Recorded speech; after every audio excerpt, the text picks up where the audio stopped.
Hi, my name is Makenzie Hester. I did my internship at the Veterinary Diagnostic Lab here in Tifton last summer, and I just want to go ahead and tell y'all about the internship that I did. So my research was over extending the in-house diluent date of the heme inhibition testing. So my whole spiel of my project is vaccine titer testing, and that's what the heme inhibition testing is the vaccine titer test for canine parvovirus. So when you come into a vet's office, you can either revaccinate every year for that canine distemper, or you can send it off to the lab and get that heme inhibition testing done to see the exact amount of antibodies your dog has for that virus. So the main issue with this testing that they do at the lab, we don't do it very often here in Tifton. So you could either with coming into the lab, we don't do many testing every month because a lot of vets, they just want to revaccinate a lot of the times, and that's what a lot of owners want to do since it is an additional cost to doing that test.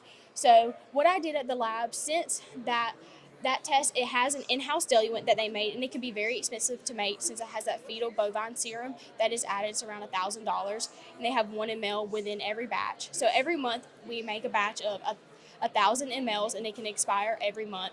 So they saved diluents that were all the way up to 6 months expired, and I tested them with controls of either positive or negative vaccine titers, and I already knew the results of that serum before I tested them. So as you can see with this graph, all the way up to 6 months expired, we had a 100% success rate of the results that we were supposed to have. So if I knew a sample was supposed to have a titer of 1 to 640, it came out to 1 to 640. So I knew that test was still running accurately, even though that diluent was 6 months expired.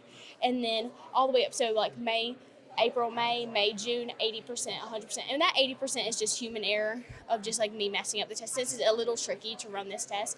And the one thing that is interesting is this February to March was a 67%, having it up to 6 months expired.